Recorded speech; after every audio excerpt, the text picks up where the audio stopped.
Ովսե մարգարեի միջոցով Աստված հետևյալ խոսքն է հայտնում եւ ասում է. Իմ ժողովուրդը բնաջինջ եղավ գիտություն չունենալու պատճառով։ Ովսե 4-րդ գլուխ 6-րդ համարը կարող ենք նայել միասին, ասում է իմ ժողովուրդը կորսվում է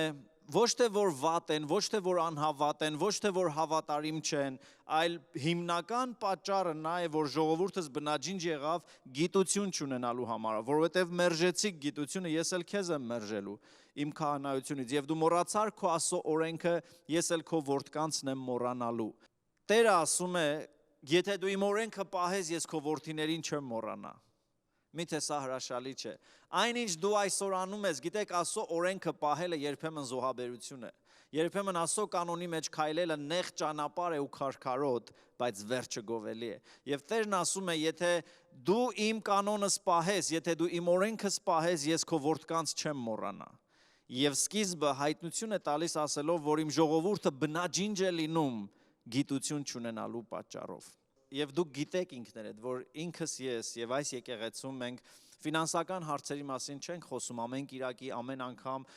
մարդկանց չենք փորձում տարբեր գործիքներով, մանիպուլյացիոն կերպերով համոզել, որ տան, բայց իմ պարտքն է որպես հովիվ։ Այն գիտությունը, որը չունենալու պատճառով մենք կարող ենք վնաս քաշել, իմ պարտքն եմ համարում ճշմարիտ ուսուցում տալ, որպեսզի մենք հասկանանք եւ սովորենք Աստծո մոտեցումը մեր ֆինանսներին։ Ուրեմն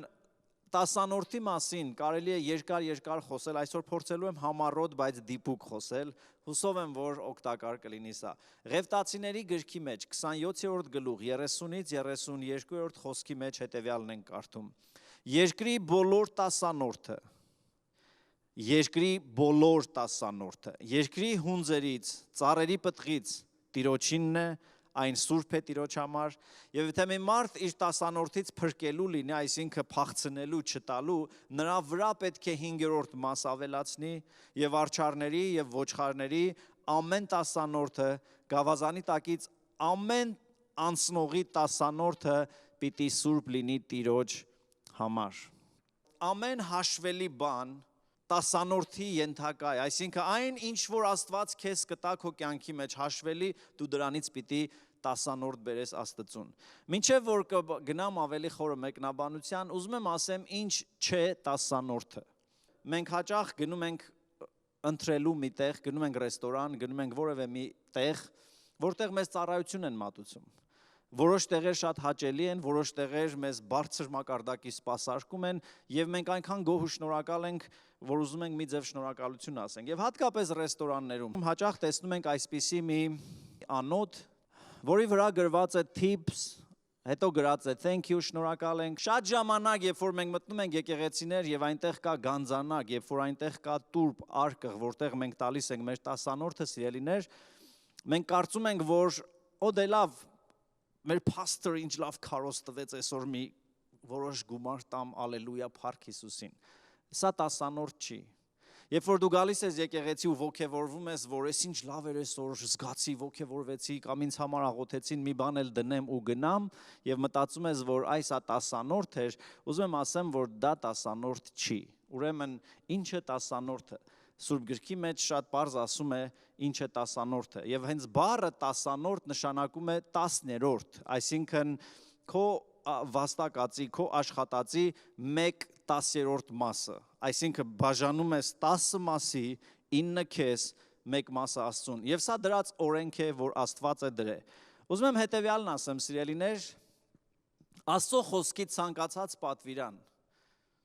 մեզ համար կարևորը, երբ որ Աստված ոչ միայն մեր փրկիչն է, այլ նաև մեր Տերն է։ Դեռ շատ մարդիկ ուզում են Աստված լինի իրենց փրկիչը, Տեր Աստված ինձ փրկի չարից, ոսոխից, թշնամուց, աչքից, անեծքից եւ այլն, եւ Աստված կփրկի, բայց ամբողջ Աստվածաշնչի մեջ Աստված իր ժողովրդին ասում է. «Լսիր Իսրայել, ես եմ քո Տեր Աստվածը»։ Նշանակում է ես բարձր եմ, իմ կանոնները քո կյանքի մեջ պիտի տեղ ունենան։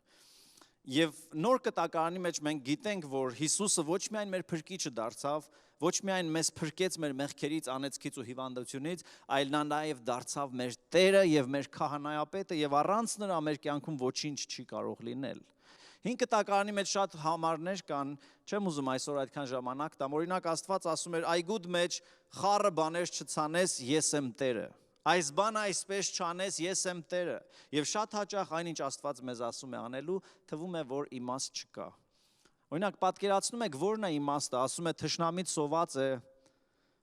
մեր բնական ռեակցիան է, թե այս համարը ավելացնենք, թշնամից սոված է, փառք Աստծո, վերջապես դրանք մզում են։ Բայց Սուրբ Գիրքն ասում է, որ թշնամից սոված է, հաց տուր նրան։ Երբ որ եղբայրդ քու դեմ մեղանչի, 70 անգամ 7 պիտի ներես նրան, իմաստ չկա, ինչքան կարելի է ներել, հասկանում եք, ձեզ անիծողներին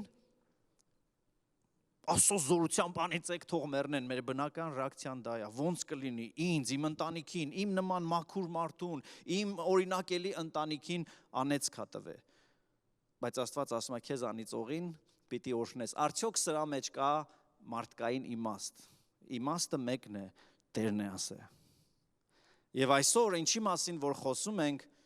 ոչ թե որ այդ ցանկալի մի բան է, հեշտ բան է, այլ մենք գիտակցում ենք, որ շատ բաներ մեր մարդկային մտքին ու մարմնին հակառակ են, բայց Տերն է ասել, ուրեմն Տերը գիտի եւ Տիրոջ պատվիրանները շիտակ են, ճիշտ են եւ օգտակար են։ Եթե համաձայն ես, ասա ամեն, գրի ամեն, հասկանանք, որ մեզ հետ ես։ Ուրեմն 10-րդի թեման ինքն իրանից, եթե դու Աստծուն չես սիրում քո սրտով, սա սիրո խնդիր է։ Դու անընդհատ նեղվելու ես, որ Աստված ինչի է ինձնից մի բան ուզում։ Սաղմոսի մեջ ասում է, եթե ես անօթենամ, ոչինչ չեմ ուզի քեզանից, որովհետև երկրի գազանները իմն են, ոսկին ու արծաթը իմն է, Աստված մեզնից որևէ բանի կարիք չունի, բայց նա դրել է կանոններ, նա դրել է օրենքներ, նա դրել է 10-րդի կանոնը։ Եթե այս հարցին պատասխանեք, ինչքան գումարն է մեզ բավական։ Գիտեք, մենք ամեն տարի այս հարցին կարող ենք տարբեր կերպ պատասխանել։ Մենք միշտ մտածում ենք, այ եթե ես մի քանի հազար ավել ունենամ, արդեն լավ կլինեմ։ Հենց հասնում ենք այդ մի քանի հազար ավելին, տեսնում ենք, որ էլի չի հերիքում։ Եվ երբեք չի լինելու մի վիճակ, որ գումարը բավարար լինի։ Դա օրենք է, դա կանոն է։ Եվ շատ հաճախ, երբ որ մենք հայտնվում ենք որևէ նեղ վիճակում, մենք մտածում ենք, դե լավ Աստված այնքան բարի ու սուրբ է, ես էլ խեղճ եմ, շատ փող չունեմ, Աստված հո իմ 10-րդին չի մնացել։ Այստեղ է խապկանքը։ Աստված ընդհանրապես որևէ մեկի 10-րդին չի մնացել, բայց մենք ամեն իրավիճակի մեջ պիտի ցույց տանք մեր հավատարմությունը, որովհետև գրված է Երկրորդ Օրինաց 14-րդ գլուխ 22 խոսքի մեջ, ամեն արմատիկներից անպատճառ, առանց որևէ կերպ շրջանցելու 10-րդ պիտի տաս, ինչից պիտի տաս, քո ցանկի արտից եղած ամեն տեսակ արմատիկից 10-րդ պիտի տաս։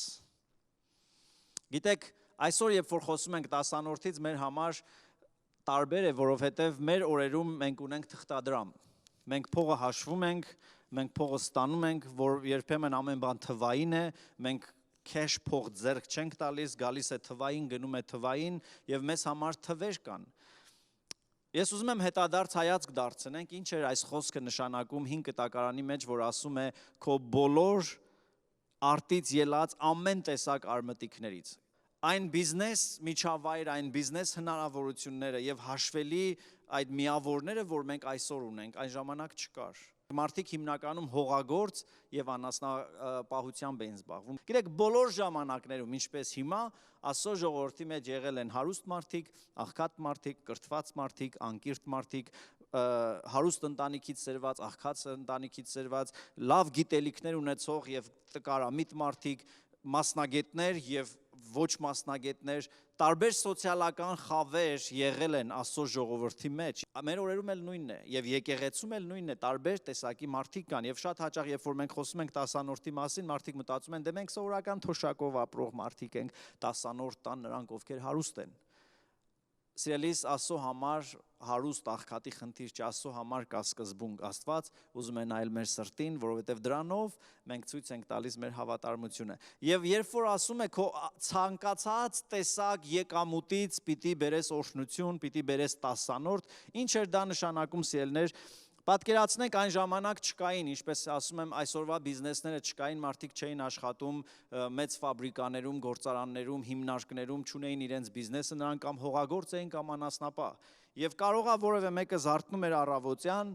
եւ բացում էր իր գոմի դուռը եւ տեսնում էր խոտերի տակ իր հավերը ձու են ածե եւ ուրախանում էր, սկսում էր հավաքել այդ ձուն եւ սկսում էր հաշվել 1 2 3 4 եւ փառք էր տալի Աստծուն, ասում էր ինչ լավ է իմ հավերը այսօր լավ ձու են ածել, այս ձուն էլ կարմիր է, նշանակում է դեղնուցն էլ լավն է եւ օրգանիկ է եւ հաշվում է նորից 6 7 8 9 եւ հիշում էր Աստծո օրենքը, որ քո բոլոր ստացվածքից ասում պիտի 10-րդ 10-րդ մասը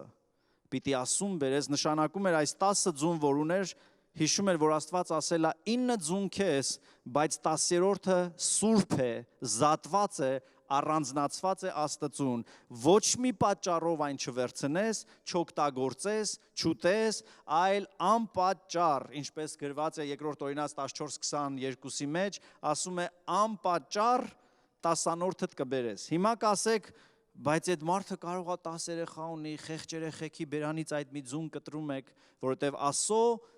օրհնության բանալին տալու մեջ էր։ Աստված իր ժողովրդի հետ հավիտենական ուխտ էր արել, ասել էր քեզ չեմ թողնելու, ամեն օր քեզ հետ եմ լինելու, քո նեղության մեջ ես քեզ պաշտպանելու եմ, հոգ եմ տանելու։ Եվ մենք տեսնում ենք անապատում նա մանանա էր տալիս, ժայռից ջուր էր բերում, ամեն հրաշքներով կերակրում էր։ Ուրեմն նա որ հավ էր պահում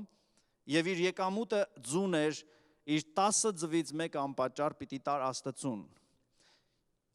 Եվ հետո գալիս էր հաջորդ մարդը, մեկը զարթնում էր առավոտյան, գնում էր իր այգին եւ սկսում էր իր բերքը հավաքել եւ տեսնում էր, որ ինչ լավ բերք են տվեց ծառերը։ Եվ ուրախանում էր այդ դեղցերը քաղելով եւ սկսում էր հաշվել նորից 1 2 3 4 կնոջը կանչում էր, ասում էր այ կնիկ ջան, արի տես, ինչ բերքա կպե այս տարի, ինչ լավ է 5 6 եւ ասում էր անցած տարվանից էլ ավելի լավ է 7 8 9 10 եւ երևի իմաստուն կինը պիտի ասեր փառք Աստծուն, մենք ցանել ենք, մենք ջրել ենք, մենք չարչարվել ենք, բայց Աստված երկնքից հաջողություն է տվել եւ պիտի պահենք Աստծո օրենքը, որ Աստված ասել է 10-րդ պիտի տաս, նշանակում է 9 մենք կարող ենք օգտագործել մեր երեխաներին տալ, կամպոտ փագել, ուտել, բաժանել,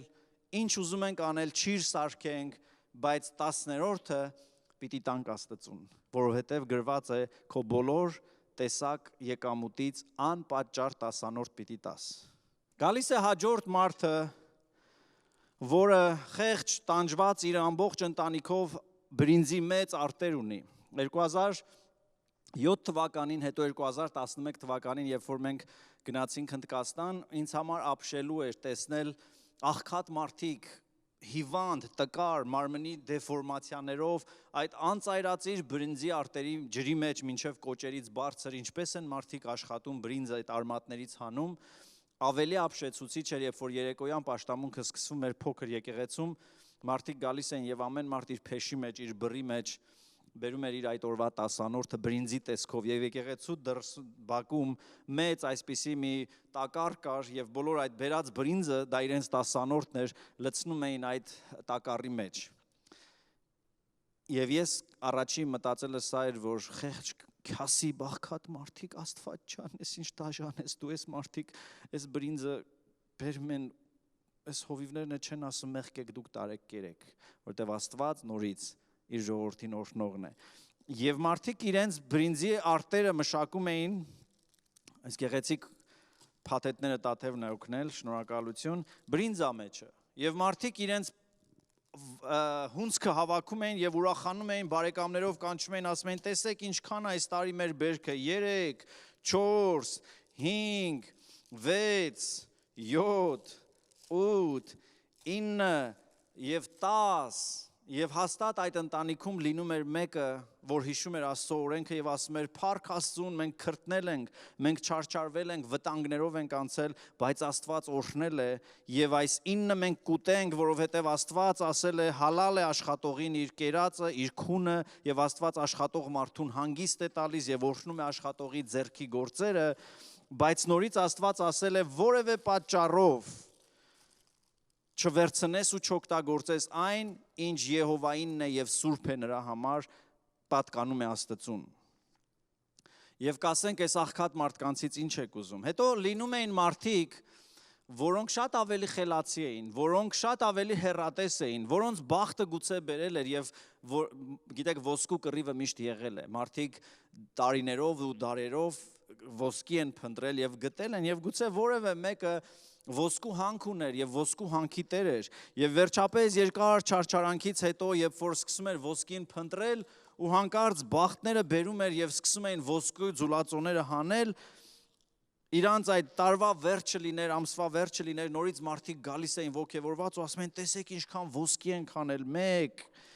2 3 4 5 6 7 8 9 10 եւ նրանց մեջ անպայման մեկը պիտի լիներ, որ պիտի ասեր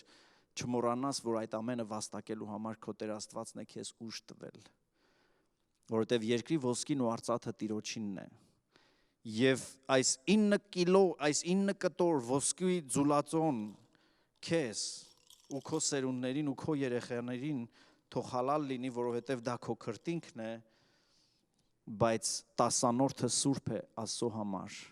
եւ այնինչ Աստծունն է, Աստծուն պիտի տաս, կայսրինը կայսրին պիտի տաս ու սրանով պիտի ցույց տաս,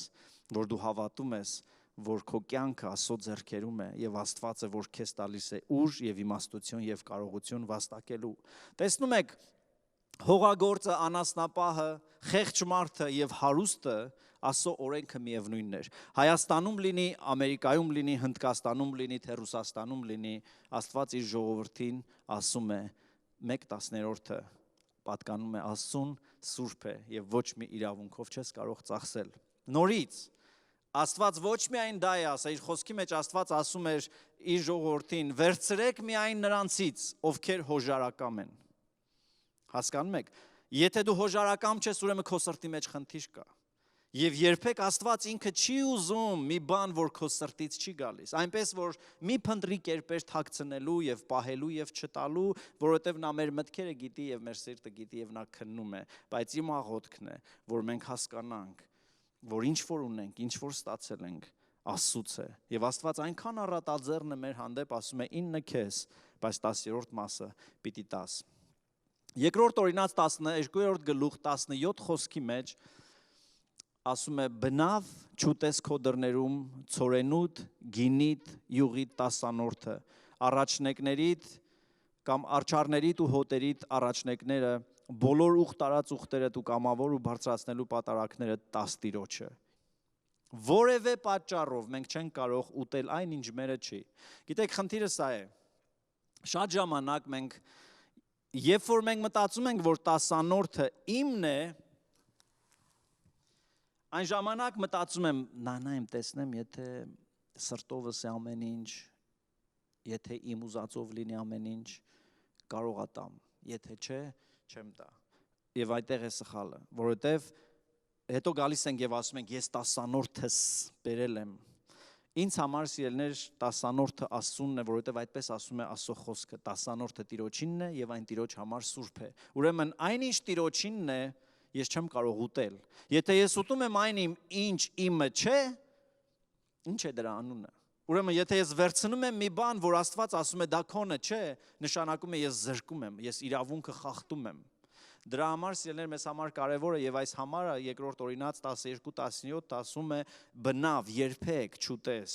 քո դռներում քո ցորենու գինու յուղի 10-րդները արչարների հոտերի ոչ մի տեսակ 10-րդը չուտես, չծախսես, որովհետեւ դա քոնը չէ, դա քո Տիրոջ համար սուրբ է։ Եվ շատ պատմություններ կա, որի մասին կարող ենք խոսել, եւ ես հուսով եմ, որ սա պատկերավոր է եւ դուք հասկանում եք ինչի մասին է խոսքը։ Ես ուզում եմ խոսալ նորից ու հիշեցնել, որ այս ամենը սիրելիներ կապ ունի մեր Աստծուն սիրելու չափի հետ։ Տեր Հիսուսը ասում էր, եթե ինձ սիրում եք, իմ պատվիրանները պահեք։ Հասկանում եք, մենք հեշտ կարող ենք ասել սիրում եմ, սիրում եմ, սիրում եմ, եւ իմ սիրտը Տեր կօրհնի քեզ, որովհետեւ էմոցիոնալ է ձև ասելը շատ հեշտ է։ Հիսուսն ասում է լավ ես անում, որ սիրում ես, բայց եթե սիրում ես, պիտի պահես իմ պատվիրանները։ Ուրեմն սա Աստծո պատվիրաններից մեկն է, որ 10-րդը Տիրոջ համար սուրբ է, 10-րդի մասին 5 կտակարանում կա, 10-րդի մասին նոր կտակարանում կա, եւ ես շատ ուրախ կլինեմ, որ դուք անկեղծ հարցեր գրեք, եւ ես որևէ մեկից չեմ մեղադրում, որևէ մեկից չեմ գավազանով հարվածում, որովհետև ես հավատում եմ, որ անգամ մեր սերը աճելու տեղ ունի։ Եվ գուցե դու այսօր չես կարողանում տաս, ես ուզում եմ դու հասկանաս, որ դու պիտի տաս, որովհետև ոչ թե ես եմ ուզում։ Գիտեք, երբ որ ես այս եկեղեցու հովիվը չլինեմ, այս սկզբունքը մնալու է նույնն է։ Բայց ես ուզում եմ, որ դուք հասկանաք, եւ դու կարող ես գնաս մի ուրիշ տեղ, որտեղ ասում են, սա էլ օքեյ է, մի բան տակ, կարևորը դա է, յոլա գնանք, մենք այստեղ խնդիրը բացարձակ եկեղեցու շենքի վարձ տալը չի, խնդիրը եկեղեցու ծառայողներին կամ հովիվին աշխատավարձ տալը չի, բացարձակ դա չի։ Խնդիրը ես ուզում եմ տեսնեմ ձեզ, որ դուք աճում եք ձեր նվիրման, սիրո եւ հավատարմության մեջ։ Շատ եկեղեցիներ կհամաձայնվեն, դե լավ, եկեք մի բան արեք։ Ես ուզում եմ, որ մենք ճշմարտության մեջ քայլենք։ Ես ուզում եմ, որ մենք դառնանք եկեղեցի, որը զորավոր, ազդեցիկ եւ ուժեղ եկեղեցի է, ոչ միայն խոսքով, գործով, Աստծո օծությամբ, ֆինանսներով։ Եվ վերջի պատմությունը, որ ուզում եմ այդ պատմությունով ավարտեմ, գրված է երկրորդ մնացորդած 31-րդ գլխի մեջ, խորհուրդ կտամ, որ այս պատմությունը ամբողջությամբ կարդաք։ Եզեկիայի ժամանակներում էր, Եզեկիան թագավոր էր եւ Աստծո տան մեջ բարեկարգում էր բերում, Աստծո տան մեջ Աստծո խոսքը կարդալով նրանք հասկացել էին, որ այս ինչ բաների մեջ մենք թերացել ենք, ճիշտ չենք վարվել եւ սա Աստծո ժողովրդի ապաշխարության, վերակծնման ու վերելքի մի ժամանակ է ու այս պատմությունը դրա մասին է։ Ես կկարդամ ամբողջը, հետո ուշադրություն կդարձնենք 5 եւ 12 խոսքերի վրա։ Ասում է, երբ այս ամենը ավարտվեց, այնտեղ գտնվող բոլոր իսրայելացիները Հուդայի քաղաքները գնացին եւ բոլոր Հուդայի, Բենյամինի, Եփրեմի, Մանասեի մեջ եղող արցանները կտոր արին, աստարովթի կուրքերը կոտրտեցին, բարձր տեղերից ու սեղանները փլեցին, այնպես որ ոչինչ չթողեցին։ Հետո Իսրայելի որդիները իրենց քաղաքները դարձան, ամեն մարդ իր կալվածքը։ Բոլոր կուրքերից հրաժարվեցին, որովհետև Աստծո խոսքը պակասել էր իրենց կյանքից, սկսել էին կուրքերի պաշտել, սկսել էին մոռանալ Աստված ինչն է հավանում եւ ինչը չի հավանում եւ մեծ սխալների մեջ էին ընկել։ Երուսաղեմի մեջ բնակվող ժողովրդին հրամայեց, որ քահանաների, ղևտացիների բաժինը տան, որպեսզի նրանք Տիրոջ օրենքը կարողանան նվիրվել եւ անել։ Երբ այս հրամանը հրատարակվեց, Իսրայելի որդիները, լսեք ուշադիր, ցորենի, գինու, յուղի, մեղրի եւ բոլոր անդաստանների բերքերի երեխայրիները առատությունով բերեցին եւ ամեն բաների 10-րդը առատությամբ բերեցին։ Երբ որ Եզեկիան քարոզեց Աստծո խոսքը, մարդիկ հասկացան, որ պատճառը, որ մենք չենք տեսնում Աստծո իրական թագավորության այդ գեղեցկությունը մեր կյանքի մեջ, նա է, որ մենք կուրքերի ենք տվել, սնապաշտության ու կուրքերի հետևից գնալով ենք մեր ունեցվածքը վատնե, հիմա պիտի տանք մեր Աստծուն եւ կարեւոր բան է գրած է, որ իրենց բոլոր ունեցածների 10-րդը առատությամբ, լսում եք, առատությամբ բերեցին։ Ամիսներ առաջ սրանից, երևի 1 տարի առաջ, երբ որ մենք նորից քննարկում ենք այս հարցը, հարցերից մեկը սա էր, որ մենք ամբողջ եկամուտից պիտի տանք, կամ մեր մաքուր եկամուտից պիտի տանք, թե թաքսերը պիտի հանենք նոր տանք, վառելիքի վարձը հանել, հետո նոր 10-րդը տալ։ Սխալ է։ Քո բոլոր ունեցվածքի 10-րդը պիտի տաս։ Եվ այս խոսքի մեջ սիրելիներ ասում է, երբ որ ժողովուրդը լսեցին, որ 10-րդ պիտի տան, 10-րդը առատությունով բերեցին։ Ինձ համար ինչ է դա նշանակում, ինչ եմ ես անում եւ որպես օրինակ գուցե օգտակար լինի նաեւ ձեզ։ Ես շատ անգամներ ունեցել եմ աշխատանք, որը եղել օրինակ շաբաթական վճարվող կամ ամեն գործի համար վճարվել եմ։ Եվ մեկ ամիս դա եղել է օրինակի համար 1500, մյուս ամիս եղել է 1117, մյուս ամիս եղել է 673, այս թվերը դժվար է հիշել, ամեն երեկո, ամեն անգամ այս դեպքերում, երբ որ ես եկել եմ տուն, հաշվել եմ եկամուտի գումարը, հանել եմ 10-րդը, դրել եմ առանձին ծրարի մեջ, եւ հետո ամսվա վերջին տեսել եմ, որ այսքան գումար է հավաքվել, եթե դա եղել է օրինակ 1639-20, ինձ համար առատությամբ նշանակել է սա, որ այդ 39-ն ու 20-ը ոչ թե ասել դե լավ, գոնե 38, այստեղ ասում է, որ առատությամբ տվեցին։ Ինձ համար առատությունը սա, ես վիճելի բոլոր հարցերում ասել եմ, Տեր, շնորհակալ եմ, թող այդ 39-ն ու 20-ը 40 լինի։ Եվ այստեղ որպես լավ օրինակ գրված է, որ Աստծո ժողովուրդը այնքան ոգևորվել ու նվիրվել էր, որ իրենց բոլոր ունեցվածքի 10-րդը ոչ միայն տվեցին նեղված, սրտնեղված տվեցին օրենքի կատարելու համար, այլ տվեցին, որովհետև իրենց սրտի մեջ հասկացել էին Տերը ինչքան բարիք է արել եւ գրված է, որ 10-րդը առատությունով 12-րդ խոսքն ասում է եւ այնտեղ բերեցին ընծան 10-րդը։ Սա խոսում է, որ 10-րդը դա քո ունեցվածքի 1/10-րդն է, որ Աստված ասում է անպատճառ այն պատկանում է պիտի տաս։ Բայց կա ընծա, որը ես կորոշեմ, օրինակ, երբ որ ես տվեցի իմ 10-րդը եւ դեռևս 9 բաժին ունեմ, ես մտածում եմ, որ ես մի ընտանիք գիտեմ, որը շատ զուրկ է եւ ուզում եմ այս ընտանիքի համար ընծա տամ։ Հետո ես գիտեմ մի քահանա, որին շատ եմ սիրում, ուզում եմ ուղղակի իր ծառայությունը օրհնեմ եւ սա կամավոր ընծա է։ Եվ այստեղ ասում է, որ նրանք ոչ միայն իրենց 10-րդը բերեցին, այլ նաեւ բերեցին իրենց ընծան։ 12-րդ խոսքն ասում է. եւ այնտեղ բերեցին ընծան եւ 10-րդը եւ նվերները ճշտությամբ։ 10-րդը ճշտությամբ բերելու մասին է խոսքը։ Գիտեք, երբ որ մենք գործ ունենք օրինակ IRS-ի հետ, երբ որ մենք գործ ունենք տարբեր բիզնես վճարումների հետ, մենք ամեն ինչ անում ենք, տեսնենք ոնց է հնարավոր մի քիչ քիչացնենք, միտեղ այդ գումարը միտեղ թաքցնենք, մի ձև երևա։ Ես կարծում եմ, որ երբ որ մենք գործ ունենք Աստծո հետ, Աստված ոչ այս ամբողջի կարիքը ունի եւ ոչ մեկի կարիք ունի։ Աստված ոչ ոսկու կարիքը ունի, ոչ էլ բրինձի կարիք ունի, որովհետև ասում է ոսկին ու արծաթը իմն է, բայց Աստված նայում է մեր սրտին ու նա գիտի մեր խորհուրդները, սիրելիներ։ Եվ այստեղ այս պատմության մեջ Եզեկիայի մեծ բարեփոխումների համար գրված է, եւ սա Իսրայելի համար մեծ տոնախմբելու բան էր, որ հատուկ նշած է, որ ժողովուրդը ճշտությամբ, առատությամբ իրենց բոլոր ունեցվածների 10-րդը բերեց Աստծուն։ Հուսով եմ, որ այս պատկերը ձեզ համար պարզ է եւ դուք կարողանում եք տեսնել, կարողանում եք հասկանալ ինչ նկատի ունի Աստծո խոսքը, երբ որ խոսում է 10-րդի մասին, եւ ես հաջորդ անգամ, հաջորդ 5 շաբթի օրը պիտի խոսամ 10-րդի ծախսման, 10-րդի Աստծո տան գումարների հետ վարվելու մասին։ Ինչի համար Աստված ուզել է, որ մենք 10-րդ տանք եւ արդյոք 10-րդը, երբ որ գալիս է Աստծո տուն, մեր բաժինը ինչ է, ծառայողների բաժինը ինչ է, ինչպես պետք է վերաբերվենք։ Կապ չունի քանի տարվա հավատացյալ ես ու ինչքան ես 10-րդ տվե, երևի ամեն ամիս, եթե չէ, ամեն տարի կամ ժամանակ առ ժամանակ դու նորից այս խնդրի հետ բախվելու ես, տամ չտամ, մաքուր տամ, կիսա տամ, որտեղ տամ ու ոնց տամ։ Որովհետև Հիսուսն ասում էր, դու չես կարող երկու տիրոջ ծառայել։ Աշխարհում երկու տեր կա, դա մամոնան է, փողը եւ Հիսուսը, ու Հիսուսն ասում էր, դու չես կարող երկու տիրոջ ծառայել, բայց այնինչ ես ու դու կարող ենք անել, մենք կարող ենք մամոնան վերցնել եւ մամոնայով ծառայել տիրոջը եւ Աստծո թագավորությունը առաջ տանել։ Եվ ես հավատում եմ, որ այն ձեռքերը, որոնք բացվում են Աստծո համար, Աստված լցնում է այդ ձեռքերը։ Գիտեք,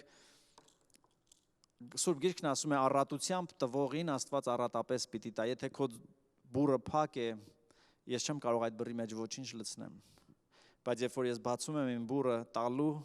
հանկարծ Աստված սկսում է ավելին տալ, ավելին տալ, ավելին տալ, որովհետև նա խոստացել է առատությամբ ցանողը առատությամբ պիտի հնձի։